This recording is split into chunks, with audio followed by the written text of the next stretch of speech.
The end of her world came not with a bang, but with the dry rustle of a treaty parchment and the scent of sealing wax. Elara stood on the balcony of her father's crumbling keep, the stone cold beneath her slippers even through the thin wool.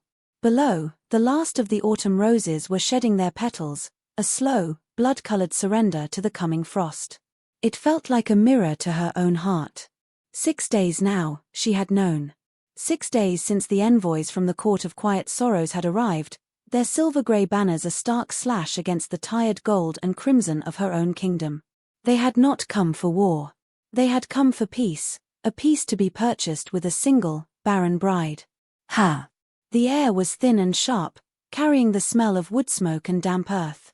A familiar scent, the smell of home, yet it offered no comfort tonight.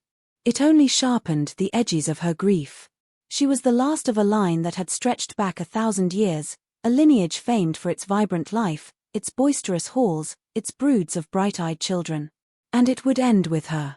The whispers had followed her for years, ever since her marriage to a kind, hopeful prince who had died of a fever before their second anniversary, leaving her a widow at 19 and, worse, childless. The court physicians had clucked their tongues, brewed their bitter herbs, and finally declared it a failing in her own constitution. A garden where no seed would sprout. Now, at 25, she was a political tool, a barren offering to a king who had no need for heirs of the blood. A hand, light and wrinkled as a dried leaf, settled on her arm. "My lady," murmured Anya, her nurse since birth, her face a roadmap of worry in the fading twilight. "You will catch a chill." Elara did not turn. "It does not matter, Anya. The chill is already inside." Her voice was a thread, easily broken. "They say his castle is carved from the heart of a frozen mountain. That the sun never touches its highest spires. They say many things," Anya said, her tone attempting a sturdiness it did not possess. "They are tales to frighten children. And what am I?" Elara whispered to the dying roses, if not a child who has failed at the one thing she was born to do. She could feel Anya's unspoken protest, the lifetime of love and fierce protection welling up in the old woman's throat. But there were no words for this. The treaty was signed. Her dowry was not in lands or gold, but in the cessation of a century of border skirmishes. Her life for the quiet lives of thousands. It was, her father had said, his voice heavy with a regret that felt both genuine and useless, a noble sacrifice. To Elara, it felt like an erasure. She would go to this vampire king, this ancient, deathless creature of the night, and she would fade into the shadows of his court, a ghost before she was even dead. The journey north was a study in subtraction. The rolling green hills of her homeland flattened into stark, grey plains. The boisterous inns gave way to silent, watchful hamlets huddled against the wind. The sky, once a brilliant, aching blue, seemed to pale, thinning to a wash of silver. With each league, Elara felt another piece of herself being stripped away. The warmth, the noise, the easy, sunlit life she had known was a memory that grew more distant with every turn of the carriage wheels. Her guards, brave men who had known her since she was a girl, grew quieter, their hands straying more often to the hilts of their swords. They were riding into legend, and they felt the weight of it. Caitian's kingdom, when they finally reached it, was not made of ice. It was carved from black basalt that drank the light, a fortress of jagged spires that clawed at the perpetually overcast sky. A river the color of slate coiled around its base, silent and swift. There was no sound, no birds, no wind in the trees, for there were no trees, only stone and sky and a profound, unnerving stillness. The gates, wrought in a filigree of what looked like sleeping thorns, swung open without a sound, moved by an unseen force. As she stepped from the carriage, the air itself felt different. It was cold, yes, but it was a deep, ancient cold, the cold of a crypt, of a place untouched by the frantic, fleeting heat of mortal life. A figure waited for her at the top of the grand stairs. He was tall, impossibly so, and clad in shades of night charcoal and deep violet. His hair was the color of polished silver, a stark contrast to the youth of his face. He was beautiful, she noted with a distant, clinical part of her mind. Not a monster of fang and claw, but a creature of terrible, perfect symmetry. His eyes, when they met hers, were the color of twilight, a deep, bruised purple that held no reflection, only an unnerving depth. This was the Vampire King. He did not move as she ascended the steps, her heart a frantic drum against the cage of her ribs. He simply watched, his stillness a force more intimidating than any overt threat. Lady Alara of House Valerus, his voice was low, resonant, like the tolling of a distant bell. It did not echo in the vast courtyard, it seemed to be absorbed by the stone itself. "Welcome to Nocturne." She curtsied, her movements stiff with a fear she refused to show. "Your Majesty," the words were barely a breath. He inclined his head, a minute, graceful movement. "I am Caitian. Your journey was long. You will be shown to your chambers. Rest." It was a dismissal. He turned, his cloak swirling around him like smoke, and disappeared into the shadowed archway behind him. He had not smiled. He had not offered a hand. He had looked at her not as a bride, not even as a queen, but as a piece of a political puzzle that had just been slotted into place. The cold she had felt on the balcony back home was nothing compared to the profound, absolute chill that settled into her bones now. She was a world away from everything she had ever known, a flicker of mortal warmth in a kingdom of eternal, silent winter. And she was utterly, terrifyingly alone. Her sacrifice had just begun. The chambers assigned to her were opulent, a suite of rooms larger than her entire family's wing back home. The walls were hung with tapestries woven from silver and black thread, depicting constellations she did not recognize. The furniture was carved from a pale, petrified wood that seemed to glow with a faint internal luminescence. A fire crackled in the hearth, but its flames cast a cool, blue light and gave off no discernible heat. It was all beautiful, and all of it felt profoundly wrong. It was the artistry of the grave, a perfect, lifeless beauty that offered no comfort.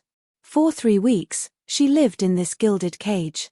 She saw Caitian only twice, both times at the silent, formal dinners held in the grand hall. He sat at the head of a table that could have seated 100, though only a dozen of his courtiers were ever present.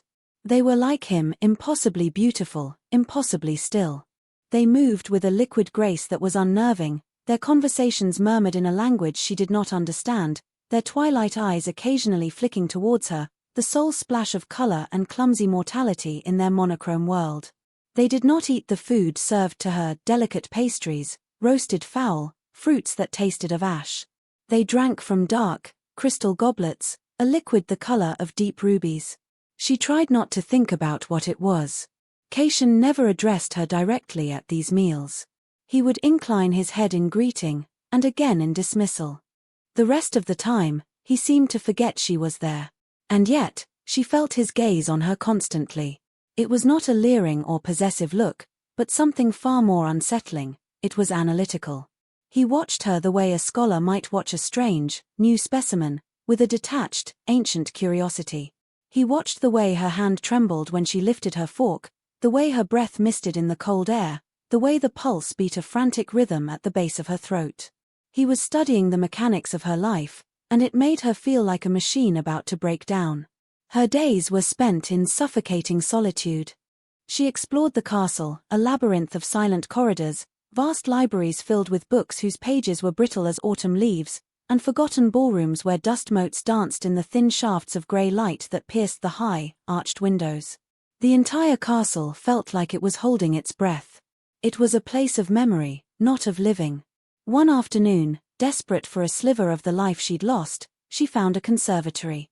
It was a vast dome of smoked glass, and inside, instead of the vibrant, sun-loving flowers of her home, grew a garden of the night. Pale, moon-white blossoms, silver-leafed ferns, and vines that bore clusters of black, jewel-like berries. It was beautiful, in its own somber way, but it was a beauty that spoke of shadow and silence. She sank onto a stone bench, the cold of it seeping through her velvet gown, and for the first time since she had arrived, she allowed the tears to fall. They were not loud, racking sobs, but a silent, desperate weeping for everything she had lost. For the warmth of the sun on her face, for the raucous laughter of her father's court, for the plump, dimpled hands of the children she would never hold. Her line, her name, her future, it was all dust. She was a barren queen for a deathless king in a lifeless kingdom. The treaty had saved her people, but it had hollowed her out, leaving nothing behind but this aching, cavernous emptiness. Tears are a uniquely mortal expression.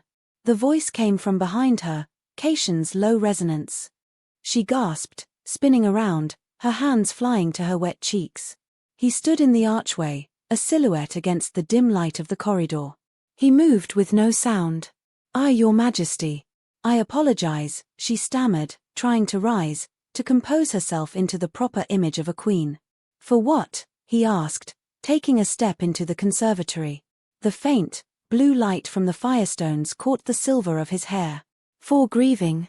She said nothing, merely lowered her head, her wet lashes clinging to her cheeks. She waited for the dismissal, the cold command to return to her rooms. Instead, he walked slowly toward a cluster of night-blooming jasmine, its white, star-shaped flowers perfuming the air with a scent that was both sweet and funereal. He trailed a long, elegant finger over one of the petals. These flowers store the memory of sunlight. They hoard it all day, deep in their roots, and release it only in the darkness, as light and fragrance. A strange sort of life, is it not? Elara watched him, her fear warring with a flicker of confusion. This was the most he had spoken to her since her arrival. His voice was not cold, merely contemplative. The words tumbled out of her before she could stop them, a raw, ragged confession born of weeks of solitude and despair. I know nothing of such life. The only life I was meant to foster was the one I cannot create. I was meant to be a mother.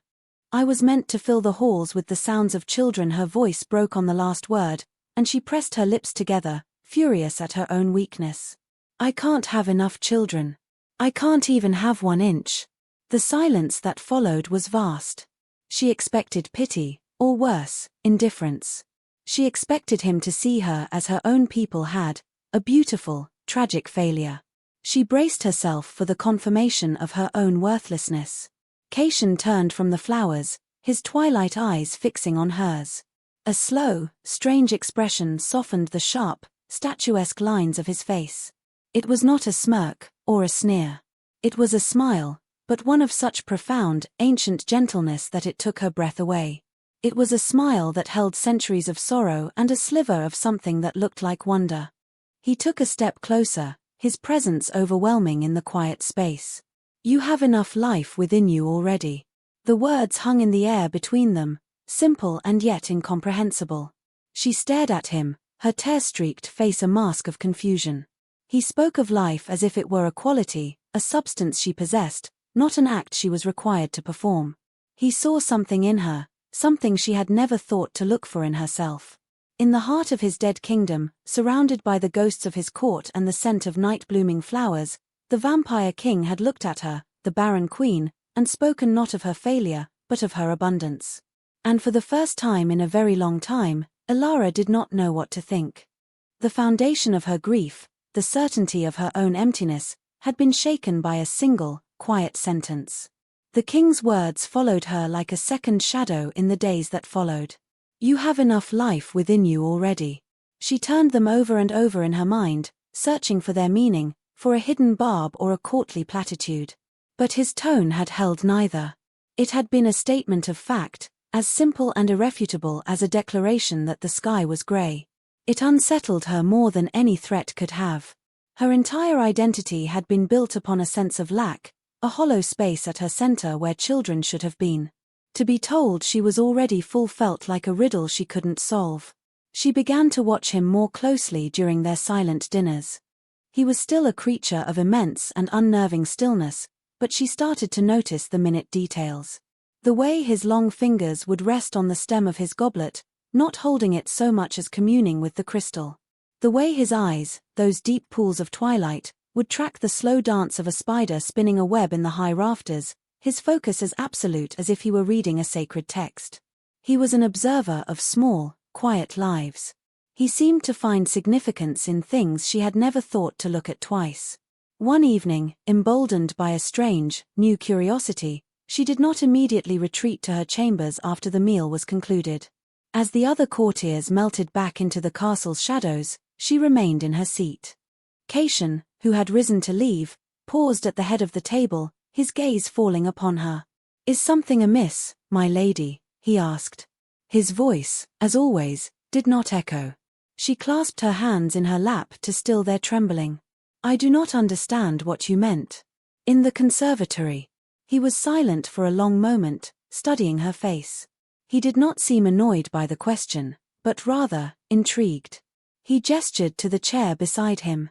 Walk with me. It was not a request. Elara rose and followed him from the great hall, her soft slippers a whisper against the stone, a stark contrast to his utter silence. He led her not toward her own wing, but deeper into the castle, down corridors she had not yet dared to explore. The sconces on the walls held not candles, but globes of cool, blue witchlight that cast long, distorted shadows. They walked through a gallery where the portraits were not of people, but of landscapes under stormy skies, of crashing waves and splintered trees. It was a gallery dedicated to the fierce, untamable power of the world. Finally, he stopped before a pair of heavy, iron-bound doors. He pushed them open, and they swung inward without a creak. He had brought her to the castle library. It was a space that defied reason, a vast, circular chamber that seemed to stretch up into the very heart of the highest tower. Bookshelves spiraled up the walls, disappearing into the gloom far above. The air smelled of old paper, leather, and dust, the scent of accumulated time. A single, massive desk sat in the center of the room, its surface clear save for one open book. You believe life is a matter of propagation, Caitian stated, his voice softer in the book-lined silence. A flame passed from one candle to the next, and if the flame is not passed, it is a failure. It is the way of my people, she replied, her own voice a hush. A line must continue. A legacy must be secured. A legacy, he mused, walking toward the central desk. He ran a hand over the open book. It was an atlas of the stars, the constellations rendered in delicate silver ink. I have watched your house Valerus for 900 of its 1,000 years. I watched its founder lay the first stone of your keep. I have seen your ancestors love, and fight, and build, and die. I have seen their children, and their children's children. A river of blood and breath, flowing through time. He looked up at her, his eyes holding the weight of all those centuries. And I have seen it dry to a trickle. Is that the only measure of your worth? The biological continuation of a name? The question was so direct, so dismissive of everything she had been taught to revere, that it left her speechless. What you call life, he continued, turning a page in the star atlas, is a frantic, fleeting thing. A moth's dance around a flame. It burns brightly and is gone. I have seen empires rise from dust and return to it in the span of one of my lifetimes. What endures is not the blood. It is the story. The art. The question asked of the universe. He tapped the silver-inked stars. This chart was drawn by a man who died 5,000 years ago. He had no children. Is his life a failure? Elara stared at the intricate map of the heavens. No, but he created something. And you do not. Caitian countered, his gaze sharp. When you weep in the conservatory, is that not a creation? It is a visceral response to loss, a testament to the love you hold for a future you cannot have. It is a feeling so powerful it transforms into salt and water. Is the grief of a barren queen less profound than the joy of a mother? Your sorrow has a shape, a weight, a texture. It is a real thing in the world. That is a form of life, Lady Elara. She felt a dizzying sense of vertigo, as if the floor of the library had tilted beneath her feet. He was dissecting her very soul, laying it bare, but not with a physician's cold detachment. He was examining it as if it were a work of art, finding meaning in its broken places. When you stand on your balcony and watch the last rose of autumn fall, he went on, his voice a mesmerizing cadence, you are not merely seeing a dying flower. You are feeling the echo of your own mortality, the beauty of a final, defiant act of color before the coming of the cold. Your heart breaks a little, does it not? She could only nod, her throat tight. That heartbreak is life, he said simply. The capacity to feel that, to see the universe reflected in a single falling petal, is a vibrancy that many who are busy creating heirs and legacies never have time to cultivate. They are so focused on the next generation that they do not truly inhabit their own lives. They do not see. He finally looked away from the book and directly at her. I have watched you for 3 weeks. I have seen you trace the patterns of frost on your window pane. I have seen you listen to the silence of this castle as if it were a song. I have seen you mourn a world you have lost with a purity that is, in itself, a form of creation. You are not empty, Elara. You are so full of life it aches. He had used her name. Not my lady, not Lady Elara, but Elara. The sound of it in his ancient, resonant voice was both intimate and terrifying. He saw her. Not the barren bride, not the political pawn, not the last of a dying line. He saw the sorrow, the quiet observation, the deep, untapped well of feeling within her, and he called it life. She thought of her father, of the court physicians, of the pitying glances of the ladies-in-waiting. They had all looked at her and seen a vessel that could not be filled. An absence. Caitian looked at her and saw an abundance. It was a terrifying, exhilarating, world-altering thought. What are you? She whispered, the question not about his nature as a vampire, but about his ability to see into the deepest, most hidden corners of her heart. He gave her that same, slow, gentle smile she had seen in the conservatory. I am a king of a quiet court. I have had 10,000 years to learn how to listen to the things that do not speak. He closed the star atlas, the sound of the heavy cover falling shut echoing the finality of his statement. He had given her an answer, and in doing so, had dismantled the very architecture of her despair. She was not a failure.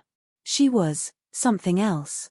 Something full of a strange, quiet, aching life that only he, the deathless king, had ever thought to notice. The library felt less like a tomb of old knowledge and more like a sanctuary, and for the first time, the profound silence of the castle did not feel empty. It felt expectant.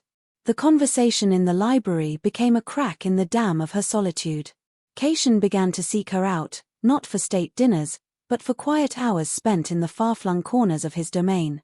He showed her an orrery in a high tower, a magnificent creation of silver and brass where celestial bodies drifted on silent, intricate clockwork.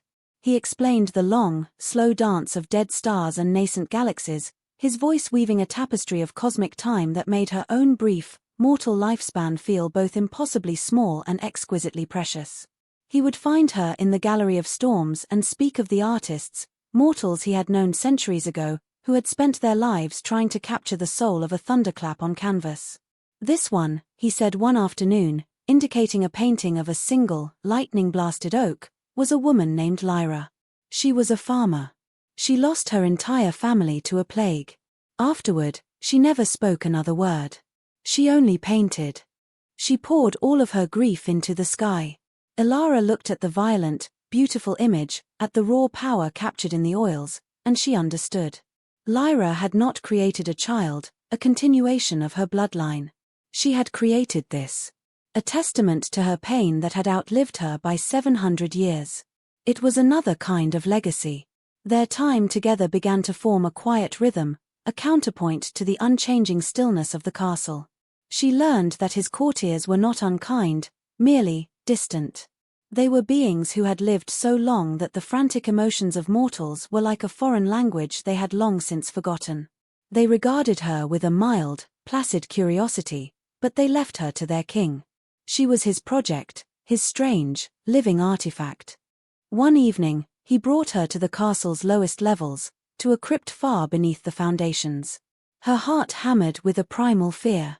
Was this where he would finally reveal the monster? But the chamber he led her to was not a place of horror. It was a cavern of memories. The walls were lined with niches, and in each niche sat a single object, illuminated by a soft, phosphorescent moss that grew on the stone. A child's worn wooden horse. A single, pressed flower, its color miraculously preserved. A small, silver locket, tarnished with age. A shard of a clay pot. What is this place? Elara breathed, her fear forgotten, replaced by a profound sense of awe. Every 100 years, Caitian said, his voice a near whisper in the hallowed silence, I allow myself to keep one object. One memory of a mortal I have known. His phrasing was delicate, but she understood. These were mementos of people he had cared for, people who had lived and died while he remained. It was a museum of his losses. He walked to one of the niches and gently picked up a small, intricately carved bone flute. "This belonged to a boy named Finn," he said, his gaze distant. "He was a shepherd in the hills that are now the Ashen Plains. He believed he could teach the birds new songs. He would sit for hours, playing for them. Caitian's thumb stroked the smooth bone. He died of a wolf's bite when he was 12. He had no children. He left nothing behind but a few simple melodies that I am now the only one in the world to remember." He put the flute to his lips. He did not play a song, but a series of clear, piercing notes, a fragment of a melody that was achingly sad and yet full of a wild, boyish hope. The sound echoed in the cavern, a ghost of a life long extinguished. Ilara felt tears prick her eyes. The sheer scale of his loneliness was staggering. To live so long, to watch everyone you ever knew turn to dust, to be the sole keeper of their memories, it was a burden she could barely comprehend. "You called my grief a creation," she said softly, when the last note had faded. "What is this, then? This collection of endings?" "It is my anchor," he replied, placing the flute carefully back in its niche. "It is how I remember that life, in all its fragility, is the most precious thing in the universe. Each of these objects holds more vitality for me than 1,000 years of my own existence." He turned to face her, his eyes dark with the weight of ages. "This is why I see it in you. Because I have spent millennia searching for it, hoarding it, protecting the memory of it. Your life, your breath, your heartbeat, your tears, your capacity for wonder and for pain, it shines like a beacon in this silent place." In that moment, standing in a tomb dedicated to lost lives, Ilara felt a profound shift within herself. Her sorrow for her own empty womb felt small, almost selfish, next to the vast, lonely grief of this man. And his words were not just a comfort anymore, they were a revelation. He did not value her in spite of her barrenness. He valued her because of the fierce, mortal life that her condition had forced her to confront. Her pain had made her sensitive to the beauty and tragedy of a falling leaf, a dying rose, a fleeting moment. Things an immortal, surrounded by permanence, craved to understand. She reached out, her movement slow, hesitant, and laid her hand on his arm. His skin was cool, smooth as marble, but it was not the cold of death. It was the cool of ancient stone, of deep, still water. He flinched, a barely perceptible tightening of the muscle beneath her fingers, as if he were unused to being touched. But he did not pull away. "Thank you," she whispered. He looked down at her small, warm hand on the dark fabric of his sleeve. He did not ask what she was thanking him for. He simply nodded, a slow, solemn acknowledgement. They stood in silence for a long time, the mortal queen and the immortal king, surrounded by the ghosts of forgotten lives. A fragile bridge of understanding was being built between them, not with words, but with shared silence, with a gesture of comfort, with the mutual recognition of the beautiful, terrible weight of being alive. The chill of the crypt was still there, but for the first time, Ilara did not feel it was coming from him. It was coming from the stone, from the earth, from the long, lonely passage of time itself. The arrival of the delegation from her homeland felt like an intrusion from a half-forgotten dream. 3 months had passed since she had come to Nocturne, 3 months in which her world had been quietly and completely remade. The sight of the familiar crimson and gold banners of House Valerus in the castle courtyard was a jarring shock. Leading them was Lord Gromley, her father's chief advisor, a man whose face seemed permanently fixed in an expression of dour disapproval. With him was her cousin, Seraphina, a woman who had pitted Ilara with a cloying sweetness that always felt more like judgment. They had come, Gromley announced with a stiff bow, to inquire after their queen's well-being and to reaffirm the bonds of the treaty. Ilara knew the truth. They had come to see if the barren bride had broken yet. They were received in the throne room, a cavernous hall where Caitian's throne was carved from a single piece of obsidian, looking less like a seat of power and more like a frozen shard of night. Ilara stood beside it, as was her place. She wore a gown of deep violet, a color she had once despised for its association with mourning, but now found comforting in its quiet dignity. Lord Gromley's eyes scanned the hall, taking in the silent, watchful courtiers, the unnerving beauty of the king, and the profound lack of warmth. His gaze settled on Ilara, and a flicker of something pity, or perhaps satisfaction, crossed his face. "Your Majesty," he said, addressing Caitian but looking at Ilara. "We trust our queen has been Comfortable, the word was laden with insinuation. The Queen's comfort is assured, Caitian replied, his voice a low thrum of authority that made the very air vibrate. He did not elaborate. Seraphina stepped forward, her own gown a riot of sunny yellow that looked garish and loud in the subtle gloom of the hall.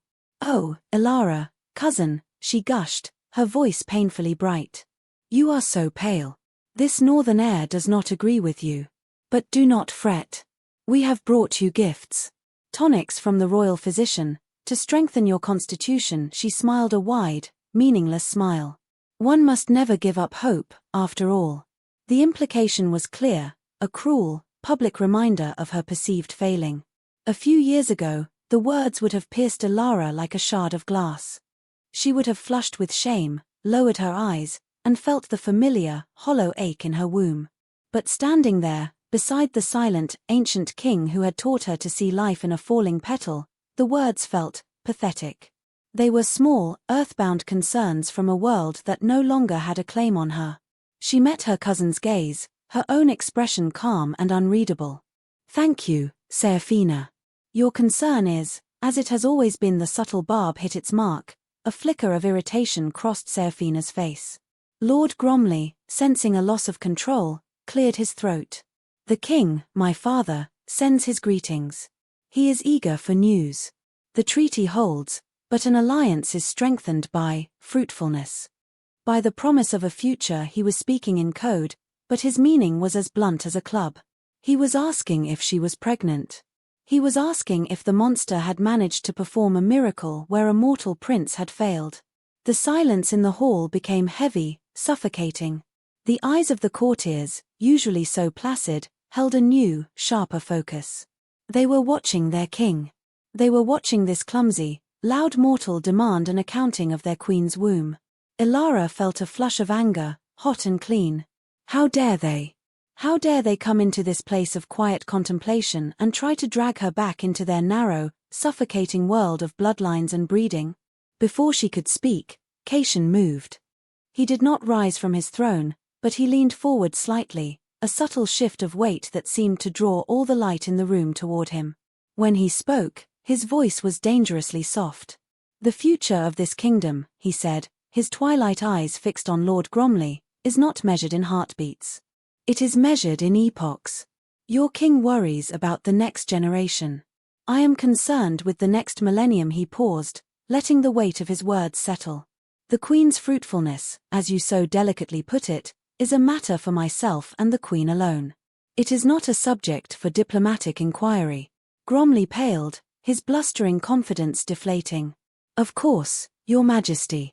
No offense was intended." "And yet," Caitian continued, his voice dropping even lower, becoming a silken threat, "offense was given. You come into my home. You insult my wife.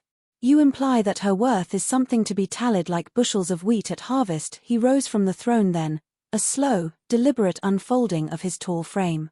He seemed to fill the entire space, a being of immense, ancient power. "Lady Elara's value to this court is not in the children she may or may not bear. Her value is in her presence.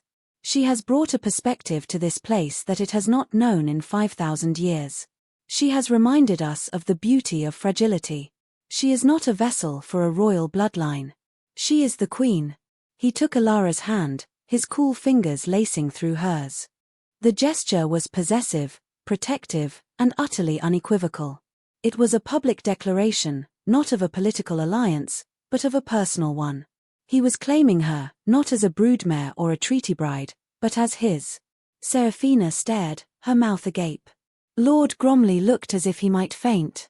They had expected to find a broken, weeping girl, a prisoner in a gilded cage. They had found a queen, standing beside a king who spoke of her not with pity, but with a fierce, proprietary reverence. "Your inquiries are concluded," Caitian said, his voice returning to its normal, resonant calm, though the threat still lingered beneath it.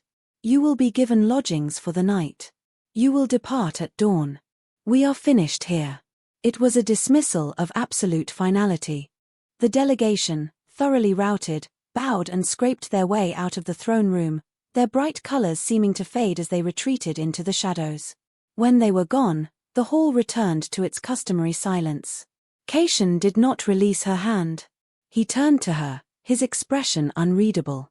"Did I overstep?" he asked, the question a genuine inquiry. Elara looked up at him, at the ancient, powerful being who had just defended her honor, who had articulated her worth in a way she was only just beginning to understand herself. She felt a wave of emotion so powerful it almost brought her to her knees: gratitude, loyalty, and something else, something warm and terrifyingly new. "No," she said, her voice shaking slightly. "You did not overstep." He studied her face for a moment longer, then brought her hand to his lips. It was not the chaste, formal gesture of a courtier. He turned her hand over and pressed his cool lips to the tender skin of her wrist, directly over her pulse. She could feel the faint, hypnotic pull of his power, the ancient hunger that was an intrinsic part of his being. But it was gentle, controlled. It was a kiss that acknowledged her life, her warm, flowing blood, not as sustenance, but as the very thing he had just defended. It was the most intimate gesture she had ever known. "Good," he said softly, releasing her hand. "Because they are not welcome back." After the delegation had scurried away at first light, a profound quiet settled over the castle once more, but it was a different kind of quiet. It was no longer the silence of emptiness, but the charged silence of unspoken understanding. Caitian's public defense of her had been a tectonic shift. It had redrawn the map of their relationship, transforming it from a political arrangement into something deeply personal.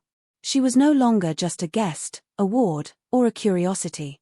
She was his queen, and he had made that clear to both her world and his. The change was reflected in the court. The other immortals now inclined their heads to her with a new respect. They were still distant, still lost in their own ancient reveries, but their acknowledgement of her was no longer tinged with mere curiosity. It held a measure of acceptance. She belonged here now. That evening, she found him on the high battlements of the Eastern Tower, a place she had never dared to venture. The wind was a living thing up here, whipping her cloak around her and stealing the breath from her lungs. Below, the kingdom of Nocturne was a sea of shadows and faint, blue witchlight. Caitian stood at the edge, looking not down at his lands, but up at the sky, where a sliver of a new moon hung like a scythe. She came to stand beside him, leaving a respectful distance between them. For a long time, neither of them spoke. The wind was their only conversation. "They will report back to my father that you have bewitched me," she said finally, her voice nearly snatched away by the gale. "Is that what I have done?" he asked, not turning to look at her. "You have shown me a different way to see," she answered carefully. "I spent my life believing I was a locked room with no key. You have told me the room was never locked at all." He was silent for a moment. The mortal mind is a beautiful, tragic thing. So desperate to build cages for itself. Cages of duty, of legacy, of purpose. You build your prisons and then you mourn the fact that you cannot fly. "And you," she countered, feeling a new boldness. "Do you have no cages, Your Majesty?" He turned his head then, his silver hair catching the faint moonlight, his twilight eyes seeming to hold the entire, vast emptiness of the night sky. "My cage is time, Elara. It is a prison with no walls and no hope of escape. I am a statue in a river. The water of life flows past me, wearing me down particle by particle, but I remain. I watch the mountains crumble and the seas change their shape. Everyone I have ever cared for is a brief, beautiful flicker of light that I am doomed to outlast. My legacy is to be the sole witness to a world that is constantly erasing itself." His vulnerability was a raw, open thing, more shocking than any display of power. He was the king of quiet sorrows, and she was finally beginning to understand the depths of that sorrow. He was not deathless, he was life-sentenced. "The crypt," she said softly. "Your anchors." "My anchors," he affirmed with a slight nod. "Fragments of the river I try to hold on to. But they are just fragments. I remember the song, but I have forgotten the boy's laugh. I remember the painting, but I have forgotten the warmth of the artist's hand. The memories remain, but the life within them fades. That is my curse. To be a library of stories whose emotional truth is slowly turning to dust." She understood then what he meant when he said she had brought a new perspective. She was not a memory. She was here, now. Her heart was beating, her breath was misting in the cold air, her sorrow and her dawning hope were vibrant, present tense things. For him, she was not another story to be archived. She was the story as it was being written. "Teach me," she said, the words an impulsive plea. He looked at her, a question in his eyes. "Teach me to see the way you do," she clarified, her voice gaining strength. "Teach me to see the life in things. Not just in falling leaves and paintings, but in this." She gestured out at the dark, silent kingdom. "In the stillness. In the shadows. You have lived 10,000 years. You must see a world I cannot even imagine. Show me." His expression softened. The ancient sadness in his eyes was tempered by a flicker of something she could not name. It was not pity. It was not affection. It was a kind of recognition, as if he were seeing a fellow prisoner who had just discovered a new way to look out the window. "Very well," he said. He held out his hand. "But it is a difficult lesson. It requires you to let go of everything you think you know about life and death, beginning and end." She placed her hand in his. His grasp was cool and firm. "I have nothing left to lose." His lips curved into that slow, gentle smile. "That is where you are wrong. You have everything. You simply haven't learned how to value it yet." He led her from the battlements, their clasped hands a small point of connection against the vast, cold indifference of the night. He was not just her king, not just her protector. He was becoming her tutor, her guide into a world of deeper, quieter meaning. He was going to teach her the language of his long, lonely existence, and she, in turn, was teaching him to remember the feeling behind the words. The barren queen and the immortal king, two solitudes, beginning to find a shared landscape in the heart of the long, endless night. His lessons were not of words, but of experience. He began to unravel the world for her, showing her the intricate, hidden life that pulsed beneath the silent surface of his kingdom. He took her to the crystal caves deep beneath the castle, where millennia of slow, patient dripping had formed vast, cathedral-like structures of quartz. The air hummed with a low, resonant frequency. "Listen," he murmured, his voice barely disturbing the silence. She closed her eyes and strained her ears. At first, she heard nothing but the blood rushing in her own head. But then, as she quieted her own frantic, mortal rhythms, she began to perceive it, a deep, slow thrum, like the planet itself breathing in its sleep. "The stone is growing," Caitian explained. "An inch every century. It is a life so slow you cannot see it, but you can feel it. It has its own consciousness, its own purpose. It is dreaming of the mountain it will one day become." She stood in the heart of the humming crystal, feeling the immense, patient life of the rock around her, and her own brief, 70-year span felt like the frantic flutter of a hummingbird's wings. It was not insignificant, but it was part of a much grander, slower song. Another night, he led her to an abandoned aviary at the top of a disused spire. It had been built for a long-dead mortal consort who had missed the birds of her homeland. Now it was empty, home only to dust and silence. Caitian opened the shutters to the night sky, and they sat on a stone bench, looking out. "Now, we wait," he said. They sat for hours in perfect silence. The moon climbed the sky, bathing the world in its sterile, silver light. Ilara grew restless, her mind churning. What were they waiting for? What was the point of this? But she remembered his lesson in the cave and forced herself to be still, to simply exist in the moment.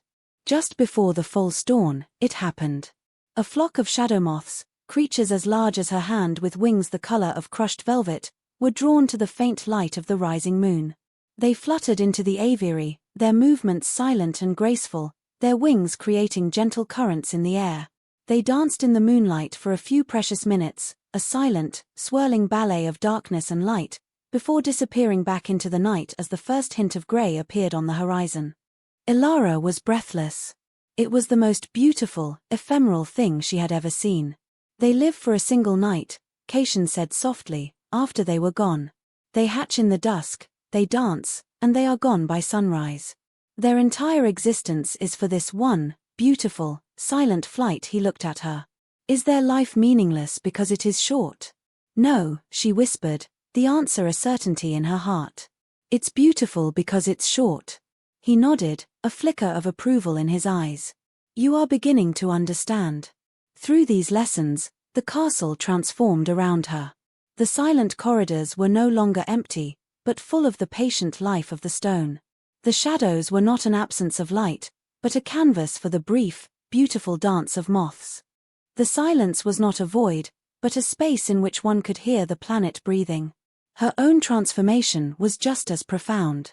The aching hollow within her began to fill, not with a child, but with a new awareness.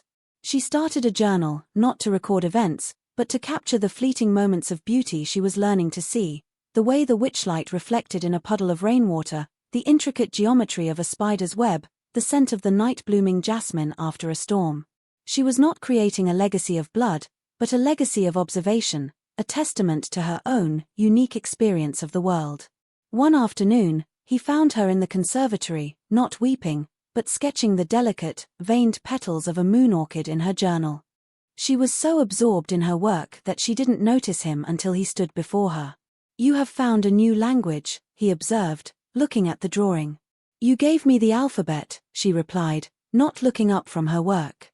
A comfortable ease had grown between them, replacing the fear and formality of her first months. He sat on the bench beside her, a companionable silence falling between them as she finished the drawing. He watched her hands, the way she moved the charcoal with a focused, reverent grace. I have a request to make of you, Elara, he said after a while, his tone serious. She finally looked up, her curiosity piqued. What is it? In my 10,000 years, this castle has always been a place of preservation. A museum of what was. It is a monument to endings. He looked around the somber, beautiful garden of night flowers. You are a creature of beginnings. I would like you to create something here. Something that is yours. She stared at him, uncomprehending. Create what? Whatever you wish, he said with a small shrug. A garden. A gallery. A workshop. Some part of this castle that is not about memory, but about the present. A place of life, as you define it now. The offer was immense. He was giving her a piece of his eternal, unchanging kingdom and telling her to make it mortal, to make it hers. He was entrusting her with the one thing his world lacked, the beauty of the temporary. An idea, wild and audacious, sparked in her mind. There is a courtyard on the southern face of the castle, she said slowly, her heart beginning to beat faster. It is sheltered from the wind. The stone is lighter there. I have seen the sun touch its walls for an hour or two in the afternoon. Caitian nodded, his eyes intent on hers. I know the one. I want to make a sun garden, she declared, the words feeling momentous. A place for flowers like the ones from my home. Roses, and lavender, and peonies. Things that are bright, and fragrant, and that will die at the first frost. Something impossibly alive, right in the heart of your castle. It was a challenge, a direct contradiction to everything Nocturne stood for. It was an importation of her world into his, a celebration of the very fragility and fleetingness he had spent millennia watching from a distance. For a long moment, Caitian simply looked at her, his expression unreadable. She wondered if she had gone too far, if she had mistaken his intellectual curiosity for a true desire for change. Then, he smiled. It was not his usual slow, gentle smile. This one was wider, brighter, and it reached his eyes, making them shine with a light she had never seen before. It was a smile of pure, unadulterated delight. A garden of defiant, temporary life, he said, the words full of wonder. Yes. I think that is a perfect beginning. He was not just her king, her protector, her teacher. He was her partner. He was giving her the soil, and he was trusting her to plant the seeds. The barren queen was finally going to make something grow.